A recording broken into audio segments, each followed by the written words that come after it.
그는 약한 고아 소년이라는 이유로 거절당하고 굴욕을 당했지만 사실 그는 불사의 악마 괴물이었습니다. 카바는 부모에게 버림받은 못생기고 혐오스러우며 한심한 소년입니다. 그 이후로 그는 작은 마을에 있는 이모에게 돌봄을 받았습니다. 그러나 또래의 다른 아이들과 달리 카바는 학교에 가지 않습니다.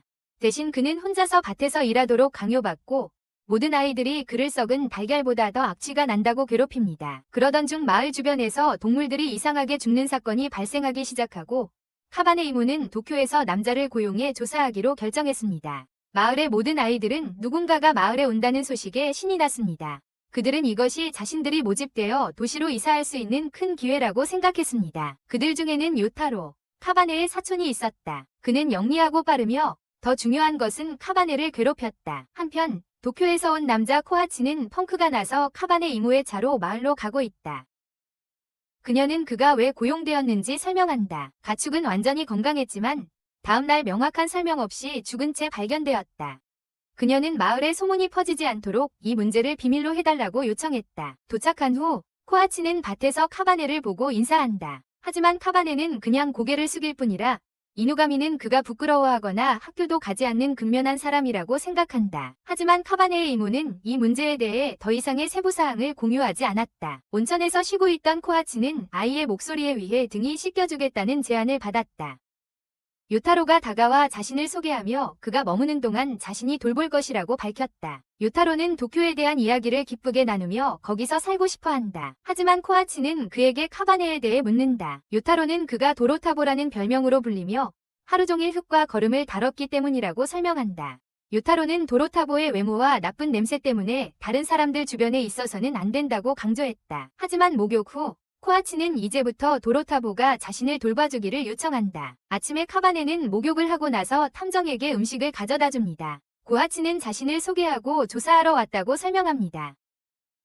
그는 카바네에게 밭에서 이상한 것을 본 적이 있는지 묻습니다. 카바네는 자신의 냄새 때문에 다른 사람들이 자신 주변에서는 식사를 할 수 없어서 아침 식사 후에 이야기하고 싶어 합니다. 하지만 이누가미는 그 냄새를 신경 쓰지 않는다고 설명합니다. 카바네는 조사가 썩어가는 시체에 관한 것이라고 추측하고 자신이 그것들을 처리하는 책임을 맡고 있다고 설명합니다. 그는 모든 부패된 동물 시체가 공통점을 가지고 있었다고 설명합니다. 그들은 자연적인 동물의 행동으로는 너무 잔인하게 씹힌 것처럼 보였습니다. 그는 오직 괴물만이 그것을 할 수 있다고 믿었다. 그는 이미 6건의 사건이 있었으며 모두 보름달이 지나고 일어난 것이라고 언급했다. 며칠 후 보름달이 뜨고 이누가미는 머무르기로 결심하고 카바네의 일상적인 일을 돕기 시작했다. 오랜 시간 동안 밭에서 일한 후 형사는 누워서 도로타보에게 항상 목에 걸고 다니는 특이한 돌에 대해 물었다.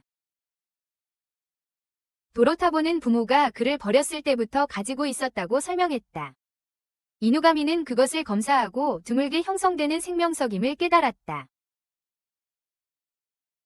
이로 인해 도로타보의 부모가 그를 버리지 않았다는 추론이 나왔다. 그들은 그를 남겨두어야 할 이유가 있었던 것이다. 이누가미는 카바네에게 부모님을 만나고 싶은지 묻고 카바네는 확신할 수 없지만 보고 싶다고 짐작합니다. 금음날 밤 이누가미를 기다리던 중 요타로가 나타나 도로타보에게 소리를 지르기 시작합니다. 요타로는 도로타보가 자신의 도쿄로 가는 꿈을 방해한다고 생각해 화가 났습니다. 요타로는 도로타보의 목걸이를 억지로 찢어버립니다. 카바네가 요타로를 주먹으로 때리자 요타로는 카바네를 돌아보며 그가 악마로 보입니다. 요타로는 겁에 질려 도망가고 목걸이를 남겨둔 채 도망친 후 괴물이 그것을 되찾고 카바네에게 돌아옵니다. 잠시 후 이누가미는 구석에서 웅크리고 있는 카바네를 발견합니다. 카바네는 자신이 괴물이라며 자신이 범인이라고 자책합니다. 이누가미는 그에게 자신이 꼬리가 있다는 것을 보여주며 자신이 변신 능력을 가진 존재임을 밝힌다. 그는 케모노가 존재하며 보통 사람들과 얽히지 않는다고 설명한다. 그러나 최근 들어 일부 생명체들이 인간과 선을 넘고 자손을 남긴 경우가 생겼다고 한다. 그는 카바네에게 자신이 인간과 구울의 혼혈이며 목걸이가 그의 피해 갈증을 억제하고 있다는 것, 그리고 또 다른 범인이 있다는 것을 알려준다. 이로 인해 도로타보가 동물들을 죽인 범인이 아니었음이 분명해진다. 그러나 그는 신월이 일어나는 동안 발생하는 사건에 대해 요타로가 모른다는 점에서 걱정하게 된다. 달리면서 요타로는 어릴 적 실수로 카바네를 죽였던 일을 떠올린다. 하지만 피 대신 하얀색 무언가가 나왔다는 것을 기억한다. 그러나 그날 늦게 카바네는 아무 일도 없었던 것처럼 돌아왔다. 그때 요타로는 2마리의 악마화되고 부패한 개에게 공격을 받았지만 이누가미는 1마리를 쏘아 머리를 베었고 카바네는 다른 한 마리의 목을 부러뜨렸다. 이누가미는 그의 빠르고 능숙한 행동에 감명을 받았다. 개들의 물린 자국을 발견한 후 그들은 그 원인인 사슴 구울을 발견했다. 사슴은 넓고 날카로운 이빨을 가지고 있었다. 사슴이 그들에게 달려들었지만 그들은 피할 수 있었다. 이누가미는 그녀의 목을 겨냥해 쏘았고 거의 목을 베었다. 그때 카바네가 뛰어들어 사슴의 입에 손을 넣고 몸에서 머리를 찢어냈다. 돌아가면서 카바네는 요타로가 자신이 누구인지 알고 있기 때문에 있을 수 없다고 말하며 그들은 모든 것을 그에게 블레임할 것이라고 덧붙였다. 이누가미는 카바네에게 총을 겨눕니다. 이누가미는 카바네의 이모가 자신을 고용해 그를 죽이려 한 이유가 그녀도 카바네가 어떤 존재인지 알았기 때문이며 그의 어머니가 그를 맡길 때 그 사실을 그녀에게 말해주었기 때문이라고 밝힙니다. 이모는 최근의 사건들이 벌어지기 전까지 이 사실을 숨기고 있었습니다. 비록 범인은 죽었지만 그녀는 그게 카바네가 아니라고 믿지 않을 것입니다. 카바네는 이를 이해하고 고개를 끄덕입니다. 이누가미는 그에게 부모를 보고 싶은지 묻지만 카바네는 거부하고 죽기를 원합니다. 그의 마지막 말과 함께 이마에 총알이 발사됩니다. 이누가미는 카바네의 시신을 그의 이모에게 보여주며 자신이 시신을 처리하겠다고 말합니다. 그날 밤 카바네는 이누가미의 차 뒷좌석에서 혼란스러운 상태로 깨어났다. 그는 죽어야 했기 때문이다. 하지만 이누가미는 그가 구울이어서 죽을 수 없다고 말한다. 그들은 도쿄에 도착하고 이누가미는 카바네를 자신의 상담사무소로 데려가 옷을 몇 벌 준다. 옷을 갈아입는 동안 두 아이가 들어와 카바네가 누구인지 궁금해한다. 이누가미는 사무실에서 일하는 다른 두 아이인 아키라와 시키를 카바네에게 소개한다. 그런 다음 그는 카바네에게 여기서 일하고 싶은지 묻고 바로 대답할 필요는 없다고 말한다. 그들은 인간의 간섭을 방지하는 유니폼을 입은 탐정사무소였다. 어떤 수단을 써서라도 그들은 상담에서부터 장례 서비스에 이르기까지 다양한 서비스를 제공한다. 아키라는 카바네에게도 기모노를 입었냐고 물어본다. 그가 조금 특이한 냄새가 나기 때문이다. 이누가미는 카바네가 불사의 악마와 인간의 혼혈이며 시키와 비슷한 존재라고 밝힌다. 시키는 카바네에게 그의 나이를 묻는다. 카바네는 자신의 나이가 13살쯤 된다고 밝히고 시키는 자신이 14살이라며 자신이 한 살 더 많다는 걸 알고 우월감을 느끼며 화장실로 간다. 그는 이누가미에게 같은 방을 쓰지 않겠다고 말하며 카바네를 소파에서 자게 하겠다고 한다. 아키라만이 카바네에게 친절하게 대하고 있었으나 카바네가 그녀를 귀여운 여자라고 하자 아키라는 눈물을 흘리며 도망친다. 그때 카바네는 아키라가 남자라는 것을 알게 된다. 침대에서 시키는 아키라에게 카바네를 싫어한다고 계속 말한다.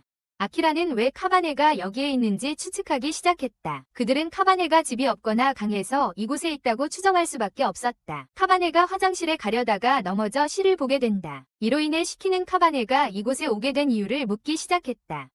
처음에 카바네는 차를 타고 왔다고 대답하지만 곧 자신의 집에 머물 수 없었다고 설명한다. 시키는 부모에게 버림받았다고 비웃지만 카바네는 일어나려 하면서 이제 괜찮다고 말한다. 그물에 걸려 있는데 시키는 시도하지 말라며 자해할 거라고 경고하지만 카바네는 이를 무리해서 빠져나온다. 시키는 그를 막으며 아프지 않냐고 묻는다. 하지만 그것은 보라색 불꽃으로 빠르게 치유되어 시키는 충격을 받았다. 카바네는 시키에게 자신이 버려지지 않았다고 안심시키고 목욕을 하러 갔다. 다음 날 네 사람은 일을 하러 간다. 가는 길에 이누가미는 셋에게 일을 잘 맞춰서 하라고 하고 그들이 하는 일을 잘 보여주라고 말한다. 현장에 도착한 후 조사관은 아내, 엄마와 아이 그리고 구조자가 있다고 전한다. 그들은 구석에서 울고 있는 두 남매를 본다. 문을 통해 보니 방 안이 벌레로 감염되어 사람들이 벌레에게 먹히고 있는 것이 보인다. 이누가미는 그 벌레들이 자는 동안 피부를 조금 가져가는 해롭지 않은 곤충들이라고 설명하지만 그들은 먹고 싶은 것이 따로 있고 그 음식을 빼앗으려는 자를 적으로 간주한다고 말한다. 조사관은 이누가미에게 무엇을 할 수 있는지 묻습니다.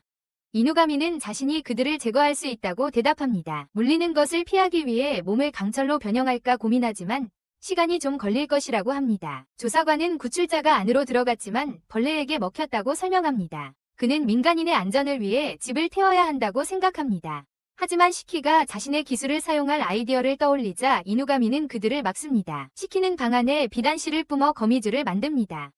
그 후 시키는 벌레가 거미줄에 달라붙도록 만들어 자신에게 끌어옵니다. 하지만 벌레들이 거미줄을 먹어 그것이 무너지고 있다. 이누가미는 안으로 들어가야 한다고 느꼈지만 카바네는 그의 힘 때문에 대신 들어가겠다고 제안했다. 이누가미는 그의 허락을 주고 카바네는 안으로 들어간다. 그는 벌레들에게 공격당하고 이후 혈액에 마비제를 주입당한다. 하지만 카바네는 구울이기 때문에 혈액이 없다. 그는 또한 고모에게 겪었던 엄청난 트라우마 때문에 통증을 느끼지 않았다. 카바네의 임무는 떼의 중심에 있는 물체를 제거하는 것이었다. 이누가미는 카바네에게 그것을 들어올리라고 명령하고 그는 성공적으로 사람들에서 벌레들을 제거한다. 일이 끝난 후 아키라는 그것들이 이상한 벌레들이라며 좋아하는 음식이 무엇인지 묻는다. 이누가미는 그 벌레들이 죄책감을 먹고 산다며 그 신발은 아마도 도둑질한 것일 거라고 카바네에게 말한다. 아까의 소년이 달려와서 카바네에게 가족을 구해줘서 고맙다고 인사한다. 소년은 벌레들이 왜 자기 집에 나타났는지 이유를 묻고 이누가미는 신발을 돌려주기만 하면 괜찮을 거라고 조언한다. 소녀는 충격을 받고 그들의 어머니가 항상 자신보다 가족을 먼저 챙겨주셨다고 말한다. 하지만 어느 날 돈이 없어서 남동생이 어머니를 위해 신발을 훔쳤다고 말한다. 그는 동생을 꾸짖었지만 그 심한 말이 동생의 몸에 벌레가 나타나게 만들었다고 한다. 그 후 카바네는 가족이란 무엇인지 궁금해하며 이누가미에게 자신이 그의 일을 돕는지 묻는다. 그가 부모님을 만날 수 있을까요? 이누가미는 카바네에게 사무실에서 지낼 수 있다고 말합니다. 사무실에 돌아온 후 시키는 자신만 카바네의 과거를 알고 있다는 사실에 죄책감을 느꼈습니다.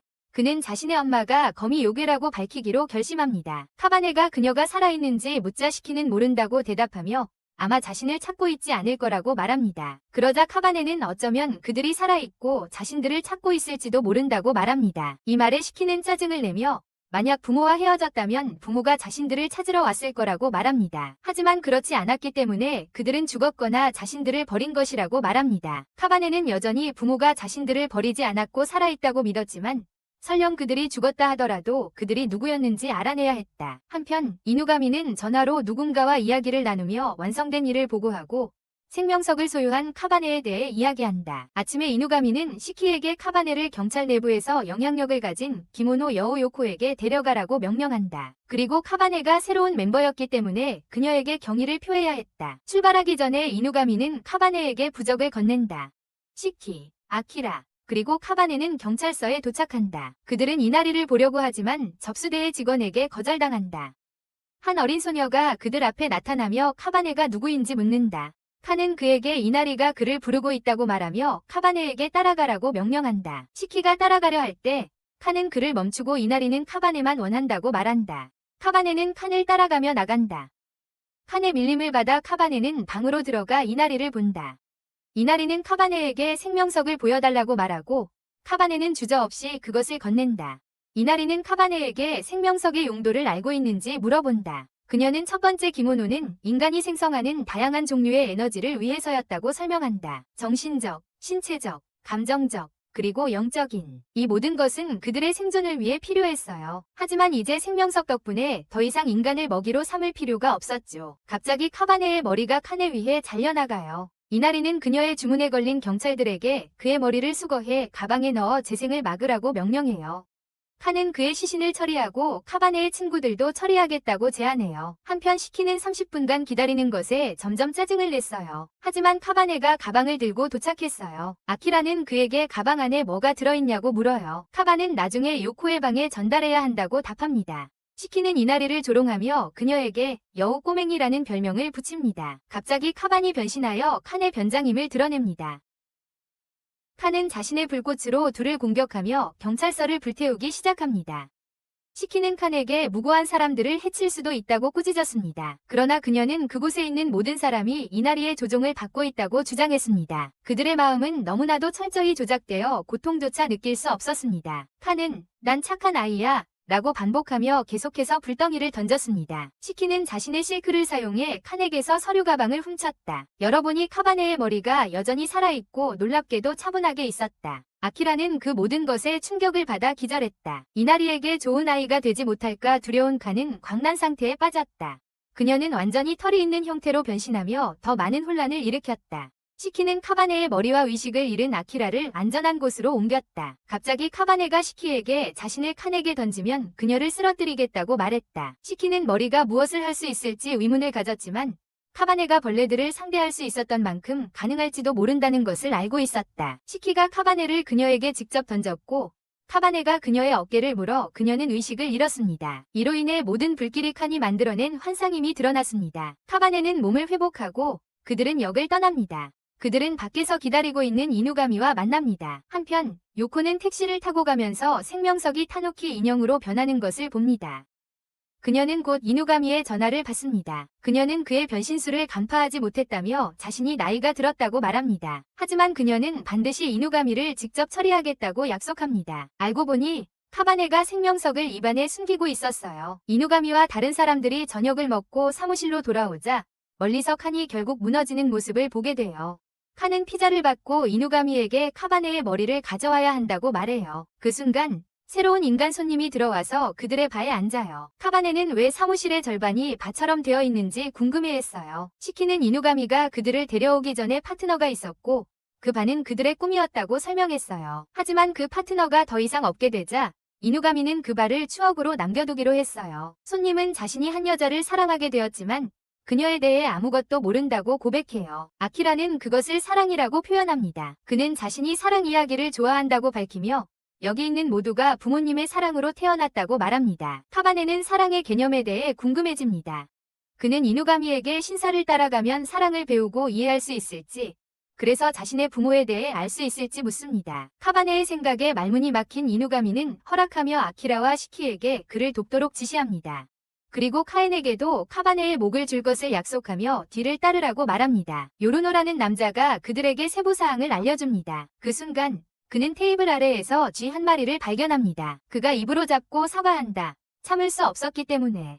모두가 그의 고양이 얼굴을 보고 그는 여자를 위해 쥐가 가득 든 가방을 선물로 드러낸다. 이누가미는 요르노가 인간을 끌어들이기 위해 변신할 수 있는 기모노 고양이에 의해 영향을 받았다고 추론한다. 그 그룹은 신주쿠에서 만났다. 요르노가 그들에게 자신의 사진을 보여준다. 그들은 그 후 마오가 근무를 마칠 때까지 기다리며 한 고양이가 가게에서 나와 골목으로 들어가는 것을 본다. 그들이 기모노 고양이를 찾고 있었기 때문에 그곳이 조사하기에 논리적인 장소처럼 보였다. 하지만 마오는 그가 곧 그녀와 함께 할 것이기 때문에 탐정이 필요 없다고 설명했다.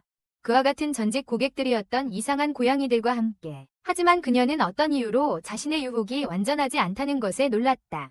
카바네는 개입하며 이것은 유혹이 아니라 사랑이라고 말했다. 칸이 갑자기 어디선가 나타나 그녀를 요르노에게 데려갔다. 요르노는 자신의 모든 감정을 쏟아내며 마오가 그의 인생에 들어오기 전까지 외톨이였다고 고백했다. 그녀는 그의 세계에 빛을 가져왔고 그는 그녀와 함께하기 위해 고양이가 될 위향이 있었다. 그리고 어떤 이유로 그녀는 그가 자신에게 쥐를 제공할 수 있기 때문에 그를 받아들인다. 사무실로 돌아온 후 칸은 카바네의 머리를 요구했다. 이누가미는 그녀에게 눈을 감으라고 말한 후 오렌지를 집어들어 카바네의 머리로 변형시켰다. 칸이 떠나자 이누가미는 카바네에게 사랑에 대해 뭔가 배웠는지 묻는다. 카바네는 그에게 포켓 티슈를 건네며 사랑은 빛과 같다고 설명한다. 이누가미가 인생의 의미를 부여할 수 있다는 걸 보여줬고 그는 이를 빛이라고 여긴다고 설명한다. 사람들이 다른 사람에게 도움이 될 무언가를 준다는 걸 깨달았고 그래서 티슈를 주는 것이라고 말한다. 또한 시키와 아키라도 자신에게 빛과 같은 존재였으며 곧 그들에게도 무언가를 줄 거라고 말했다. 다음 날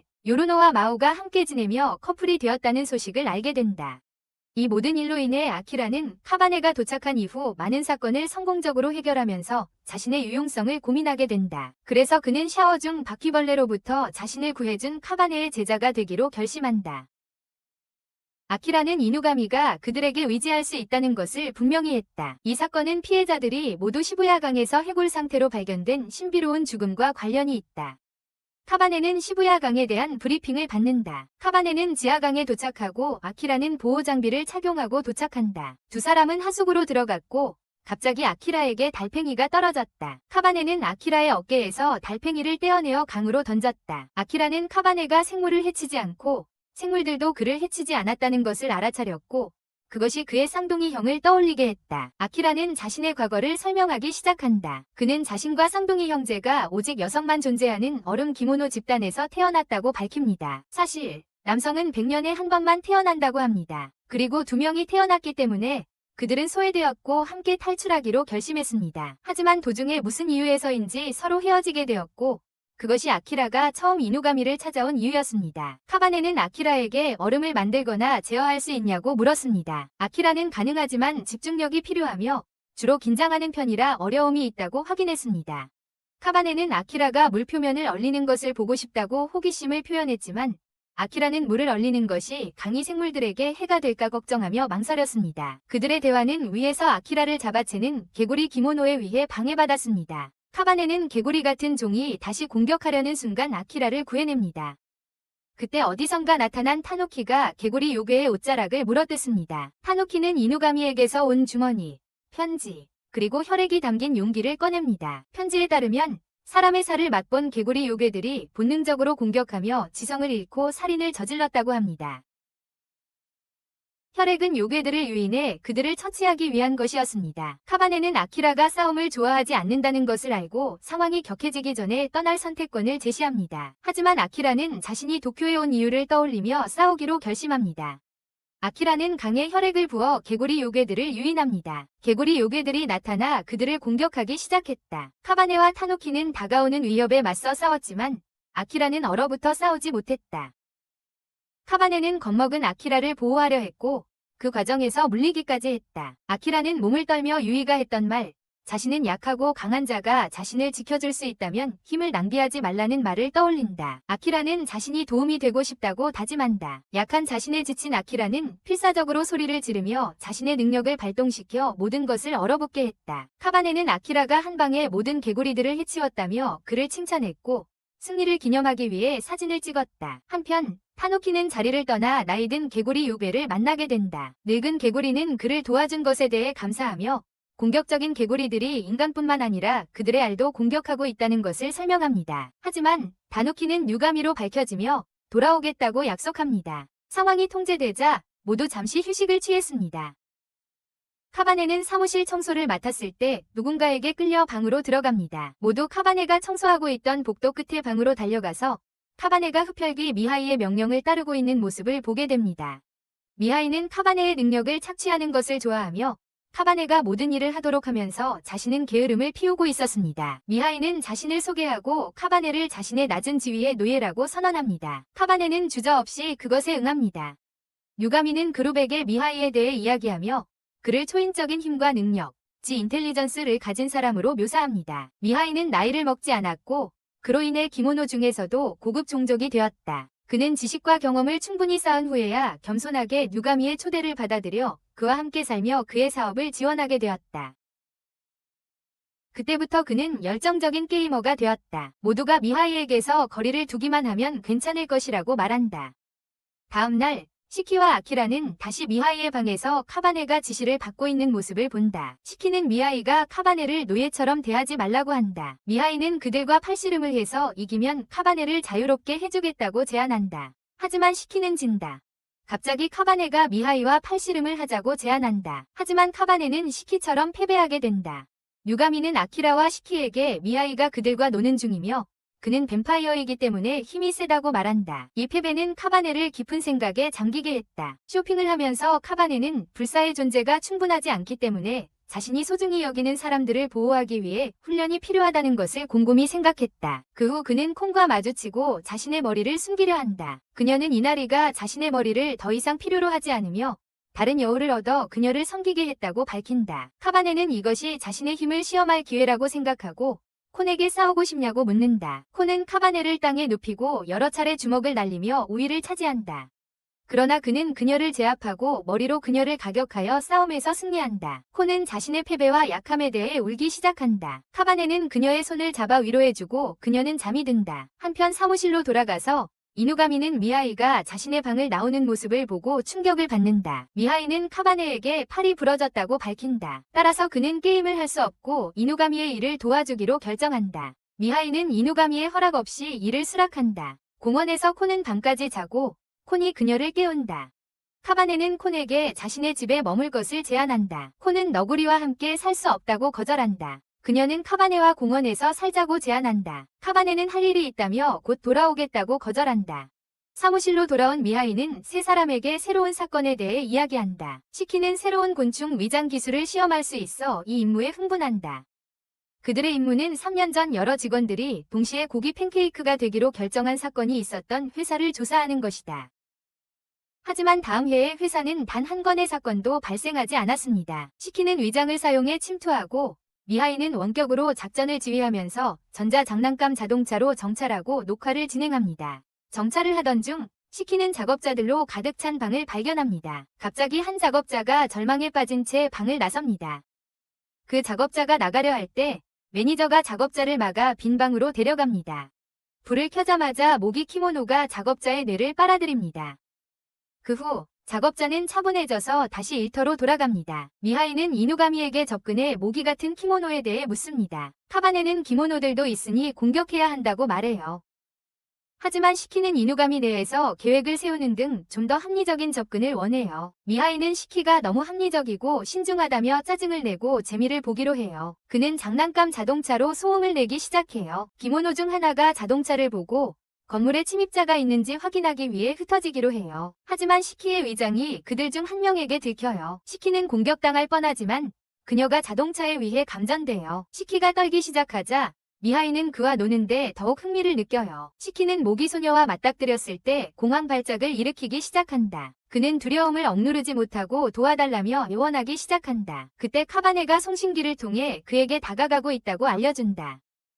모기 소녀는 위장 때문에 시키를 찾지 못하고 각 구석을 공격하기 시작한다.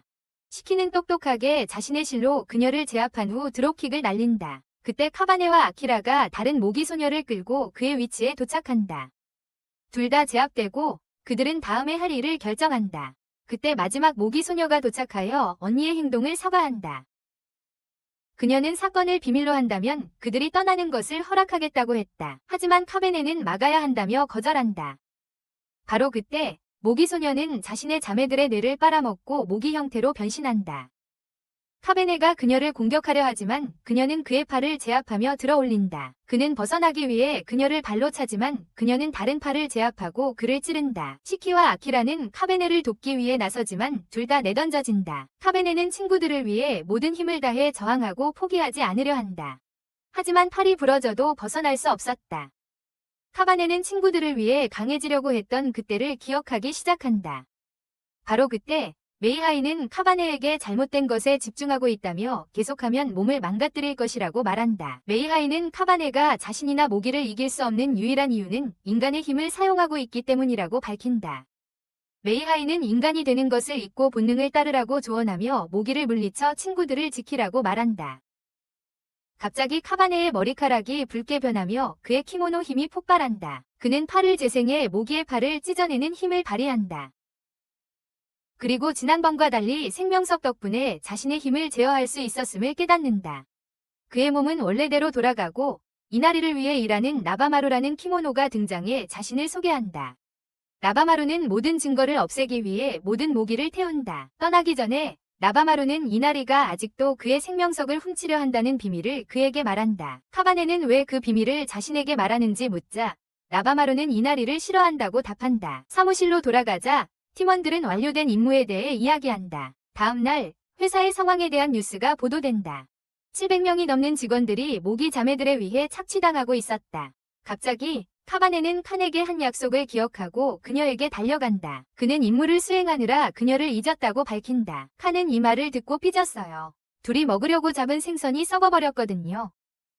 한편 나바마루는 그 둘을 몰래 지켜보고 있어요. 사무실에서 늘 부모님에 대해 배우기를 거부하던 시키가 이누가미에게 모든 걸 말해달라고 부탁해요. 이누가미는 모두를 데리고 시키가 태어나 어머니와 함께 살았던 곳으로 여행을 떠나기로 해요. 그들의 임무는 시키의 부모님에게 무슨 일이 있었는지 알아내기 위해 그의 삼촌을 찾는 것이었어요. 도착하자마자 이누가미는 여관에 체크인하는 일을 맡고 나머지 일행은 기념품 가게를 둘러보기로 했어요. 시키는 자신을 바라보는 어린 소녀를 눈치챘지만 그녀는 아무 말 없이 떠났어요. 이누가미는 시키의 삼촌인 아키오와 함께 돌아왔고 아키오는 그들을 돕기로 했어요. 그들은 숲으로 들어가지만 시키는 자신의 이름을 부르는 이상한 목소리를 듣기 시작한다. 삼촌은 자신이 시키의 아버지의 남동생이며 케모노에 대해 잘 아는 사람이라고 설명한다. 그는 숲을 탐험하던 중 시키의 어머니를 만났다고 밝힌다. 두 사람은 사랑에 빠져 시키를 낳았다. 그러나 시키의 어머니가 임신 중일 때 아버지가 세상을 떠났다. 그리고 시키가 5살이 되었을 때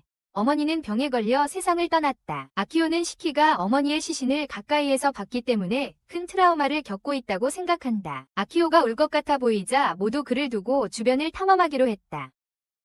아이들은 나바마루를 만나 그가 그들과 함께하게 된다. 하지만 방황하는 동안 시키는 다시 그를 부르는 목소리를 듣는다. 그는 그 목소리를 따라 나무를 발견한다. 갑자기 그는 이 나무를 이정표로 사용했던 기억이 난다. 그는 갑자기 오른쪽으로 달려가 어릴 적에 다니던 숨겨진 길을 따라간다. 그는 오두막을 발견하고 여기서 어머니가 삼촌과 함께 일했던 기억을 떠올린다. 어머니는 항상 들어가지 말라고 하셨지만 그는 호기심 많은 아이였다. 어느 날 그는 안을 엿보려고 문을 열었고 그의 어머니가 추악한 케모노에 묶여있는 것을 발견했다. 나바마루는 선실 안에서 인공수정 카테터를 발견하고 그 뒤에 피와 긁힌 자국을 발견한다.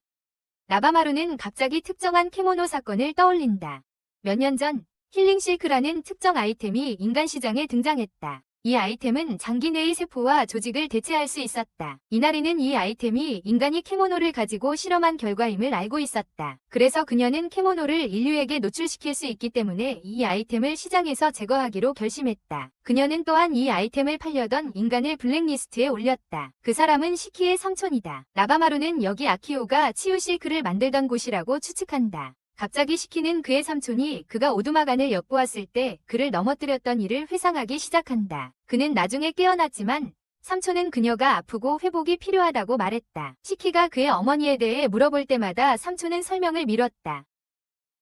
결국 시키는 최악의 상황을 마주하는 것이 두려워서 질문을 그만두었다. 나바마루의 말을 듣고 시키는 그게 사실이라면 삼촌을 죽이기로 결심한다.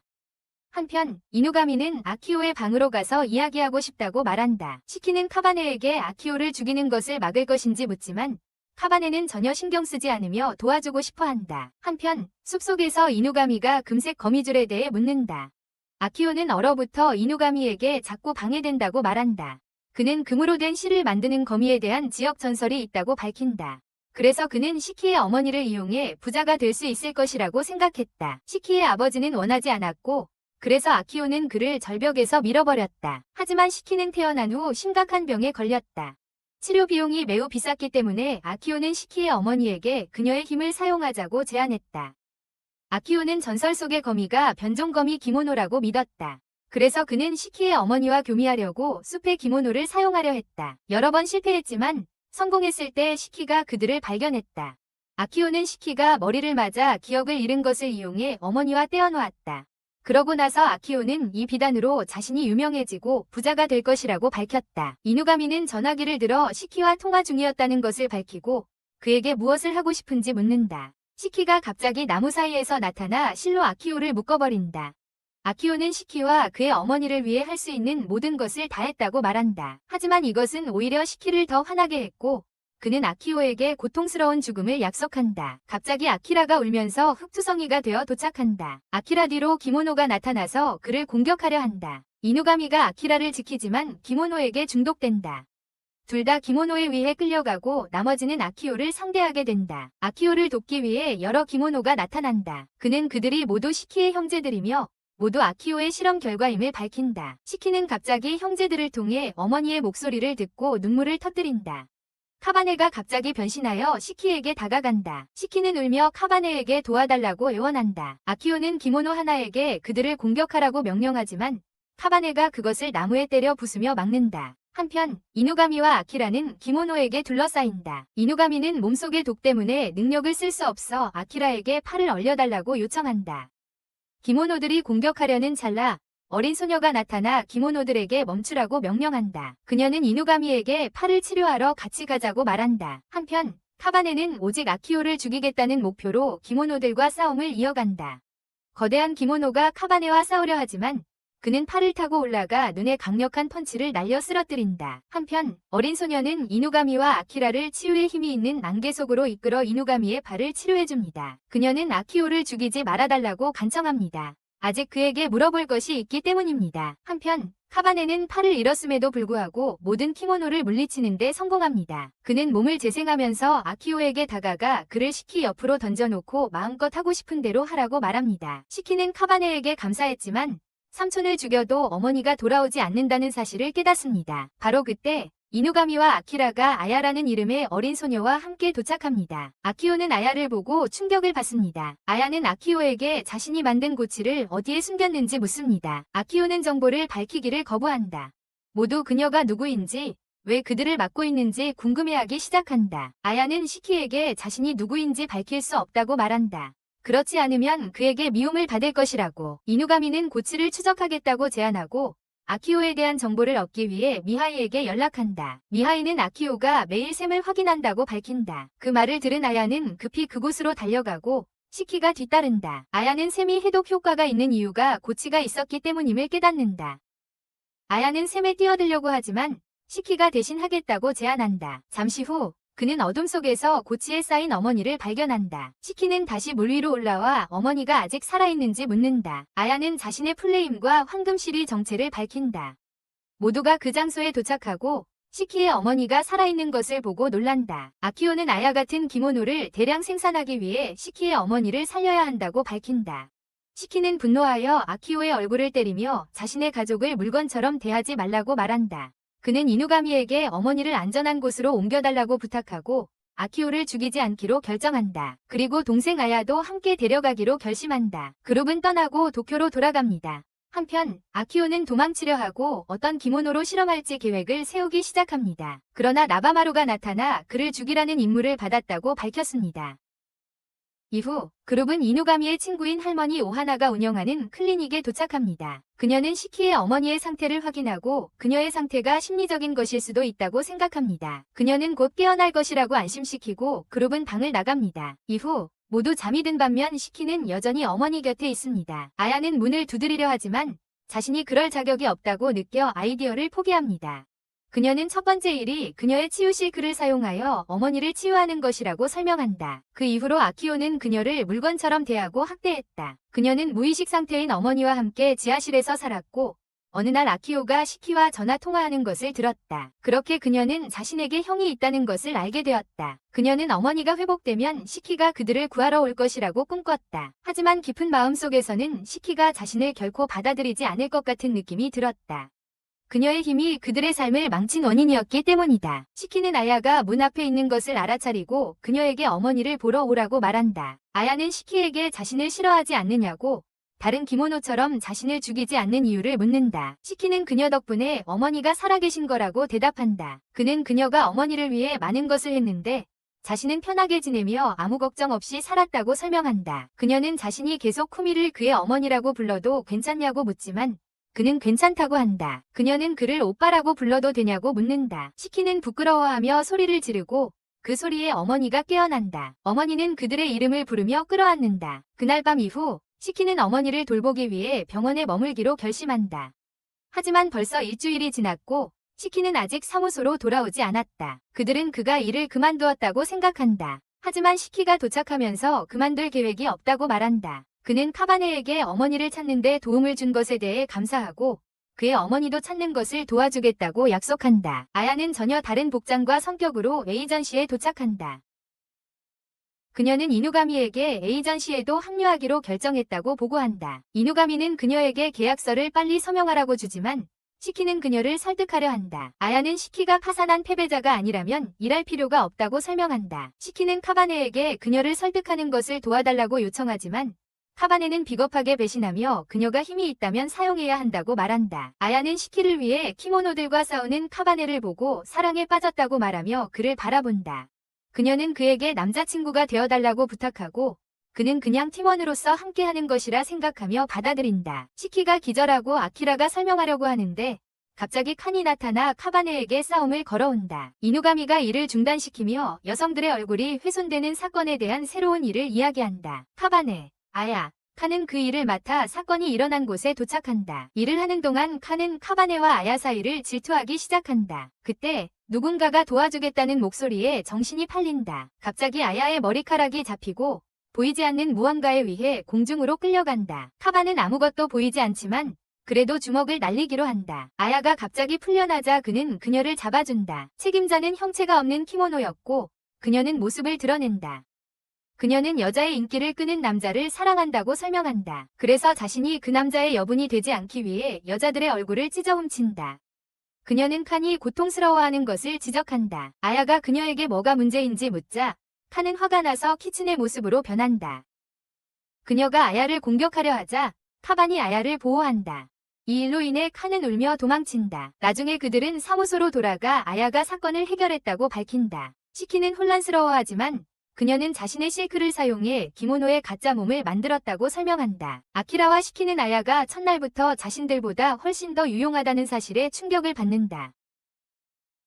그 후 아야는 떠나며 카바네에게 작별 인사를 하며 키스를 한다. 그날 밤 늦게 카바네는 공원에 가서 칸에게 무슨 일이 있냐고 묻는다. 카바네는 칸이 울고 있는 모습을 보고 그녀에게 묻는다. 카바네가 칸을 위로하자 그녀는 기분이 나아진다. 칸은 자신이 카바네에게 가장 중요한 사람이 되고 싶다고 밝히며 그렇게 되려면 어떻게 해야 할지 물어본다. 하지만 카바네는 모른다. 다음 날 아야와 칸은 사무소에서 서로 말다툼을 한다. 그때 아키라는 도와주기로 결심하고 카바네에게 연인을 선택하라고 요청한다. 모두가 그의 대답을 기대하고 카바네는 이누가미라고 말한다. 아야와 칸은 충격을 받고 이누가미를 추궁한다. 아키라는 카바네가 여전히 사랑의 개념을 이해하지 못하고 있음을 깨닫는다. 나중에 아키라는 형 이름을 따서 지은 자신의 봉제 인형이 아무 이유 없이 찢어져 있는 것을 발견한다. 이누가미는 아키라에게 미하이에게 고쳐달라고 부탁하라고 한다. 수선된 봉제 인형을 받은 아키라는 목소리를 듣고 미하이가 그 안에 인공지능을 설치했다고 밝혀준다.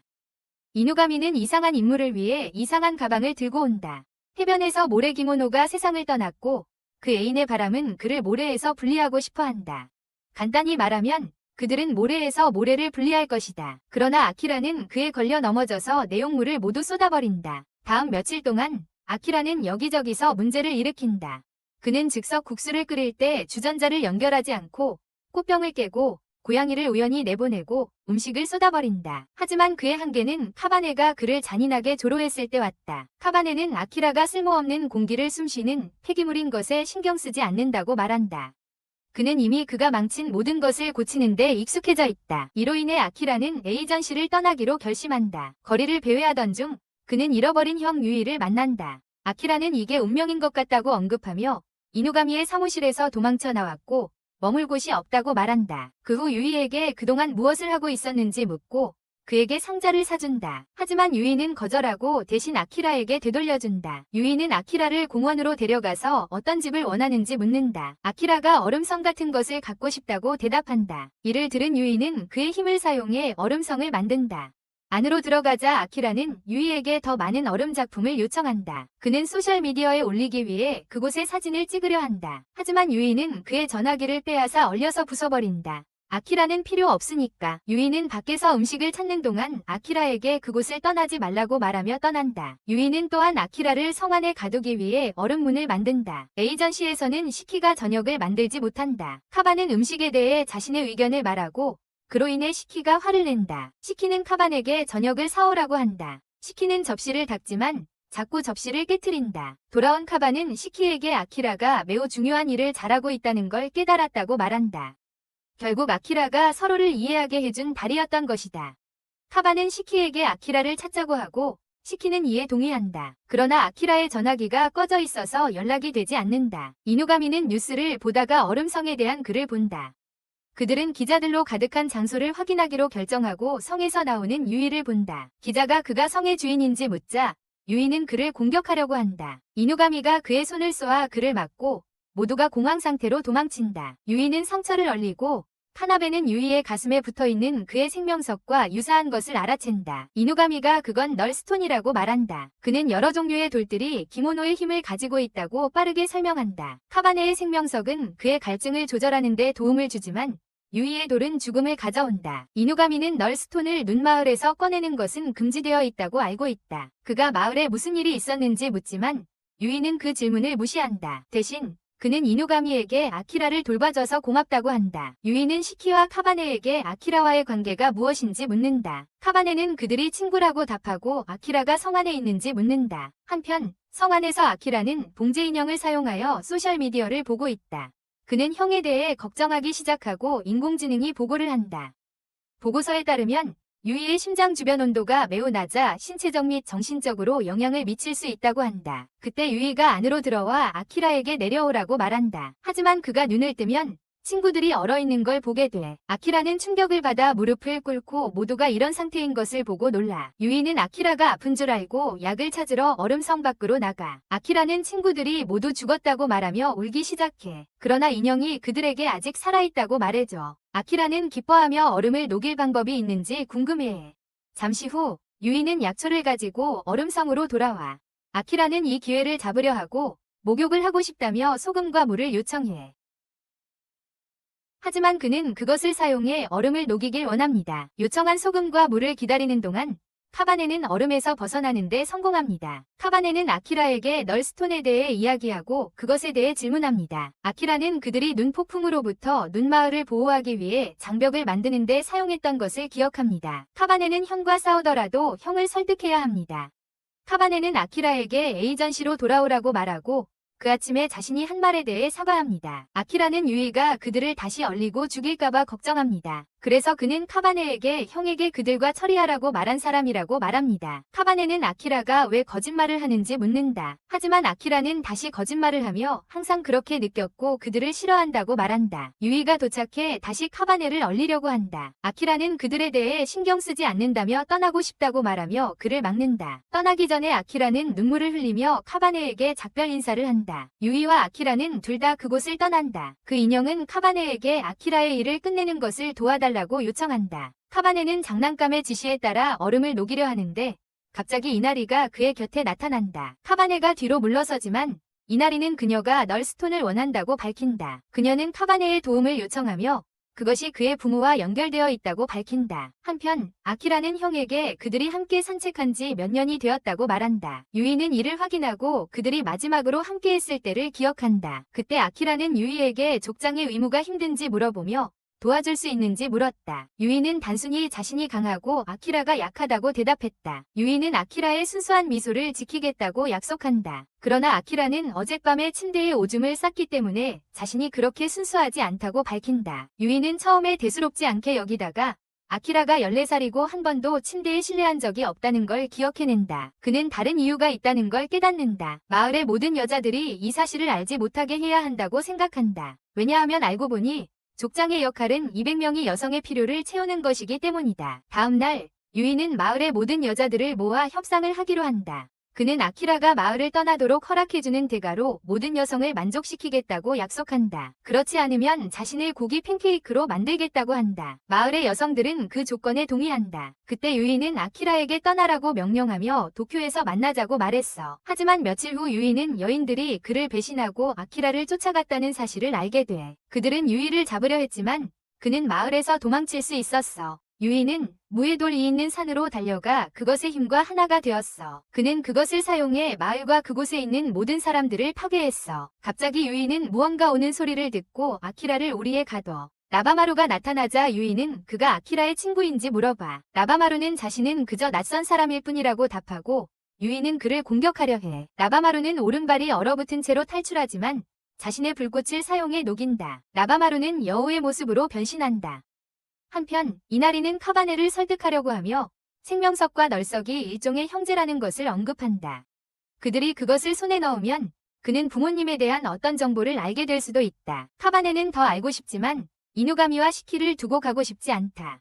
하지만 이누가미는 말을 하며 카바네에게 이나리와 함께 아키라를 구하라고 한다. 카바네는 떠나고 숲속을 달려 그들을 찾는다. 한편 나바마루는 자신을 여러 개 복제한다. 그러나 유이는 큰 얼음 송곳을 소환하여 나바마루를 공격한다. 아키라가 유이를 부르자 유이가 주의를 빼앗긴다. 나바마루는 이 기회를 이용해 널스톤을 빼앗는다. 하지만 나바마루는 그 돌의 힘을 견디지 못해 손이 다친다. 그는 돌을 되찾는 방법을 생각하려 하지만 유이가 그를 공격한다. 갑자기 카바네가 나타나 나바마루를 차서 구해준다. 카바네는 나바마루와 함께 유이를 무찌르기 위한 계획을 세운다. 카바네는 불사의 몸에 불을 붙여 유이를 공격하고 유이의 얼음을 녹인다. 유이는 자신의 몸을 얼음 갑옷으로 감싸고 아키라를 보호하겠다고 약속한다. 아키라는 여전히 얼음 감옥에서 빠져나가려고 하지만 싸움에서 생긴 안개를 갑자기 깨닫는다. 그 안개가 물로 만들어졌기 때문에 그는 자신의 힘을 사용해 큰 얼음을 만들어 감옥을 부수려고 한다. 전투 중 나바마루는 카바네에게 불꽃이 그의 재생 능력을 압도하면 몸이 무너질 것이라고 상기시킨다. 하지만 카바네는 나바마루에게 불꽃의 힘을 더 강하게 하라고 고집한다. 그는 모든 불꽃의 힘을 사용하여 카바네가 앞으로 나아가 유이의 갑옷을 여러 번 주먹으로 녹일 수 있게 한다. 카바네가 결정타를 날리려 할 때 아키라가 개입하여 그를 멈춘다. 결과적으로 카바네의 몸은 재생되지 못하고 뼈로 변한다. 갑자기 유이의 몸이 부서지기 시작한다. 아키라는 걱정하고 나바마루는 이것이 자신의 계획이었다고 설명한다. 그는 유이가 널 스톤에 자신의 생명을 주고 있었기 때문에 에너지가 다 떨어졌다고 밝힌다. 또한 유이가 가슴에 스톤을 계속 지니고 있으면 소멸될 것이라고 설명한다. 나바마루는 아키라에게 걱정하지 말라고 하며 유이가 자신의 이유로 그 힘을 사용했다고 말한다. 결국 그 힘이 그의 죽음을 가져왔다고 한다. 갑자기 카바네가 말하기 시작하며 유이를 죽게 두지 않겠다고 한다. 그는 스톤에 대해 더 알고 싶지만 유이가 아키라의 빛이라는 것도 알고 있다. 그 말들은 아키라에게 형의 가슴에서 돌을 빼내려는 동기를 부여한다. 그것을 하면서 아키라는 그들이 헤어졌던 순간의 유이의 기억을 볼 수 있다. 그는 유이가 자신을 보호하기 위해 자신을 희생했음을 깨닫는다. 형이 겪었던 일을 알게 된 아키라는 울면서 형에게 이제부터 함께 행복과 즐거움을 나누자고 말한다. 카바네가 아키라의 곁으로 달려와 아키라를 도우려 한다. 그는 자신의 생명석을 뱉어내고 그것이 무섭과 합쳐진다. 갑자기 이나리가 나타나 새로 합쳐진 돌을 잡는다. 그녀는 그것을 살펴보고 나바마루에게 그들이 합쳐질 것임을 알았냐고 묻는다. 갑자기 이누가미가 나타나 카바네의 것인 돌을 돌려주라고 이나리에게 말한다. 이나리는 그것이 카바네의 생명석이 아니라 무효석일 수도 있다고 말하며 이를 무시하려 한다. 그러나 이누가미는 그것이 아카리와 그의 형의 것이라고 답한다. 이나리는 포기하고 새 돌을 던져준다. 그룹은 오하나 할머니의 병원으로 돌아가고 카바네는 유이에게 무효석에 대한 더 많은 정보를 요청한다. 유이는 이 돌들이 1000년 전 인간과의 전쟁을 방지하기 위해 만들어졌다고 설명한다. 카바네는 다른 여러 개의 돌이 있으며 이들 모두가 공통점을 가지고 있다는 것을 알게 된다. 이들은 모두 강력한 종류의 기모노에 의해 만들어졌다. 이 말은 가바네의 부모가 생명석을 주었기 때문에 그가 그의 괴물 종족의 새로운 왕이 되어야 한다는 뜻이야. 하지만 가바네가 부모에 대해 알아내는 유일한 방법은 다양한 돌을 손에 넣는 거야. 이누가미는 그 후에 다른 지역에도 돌이 더 있다는 사실을 밝히며 그것들을 찾아야 한다고 알려줘. 그는 가바네에게 부모를 찾으려는 그의 소원을 이룰 때가 되었다고 말해. 다음 영상을 시청해. 다음에 또 봐.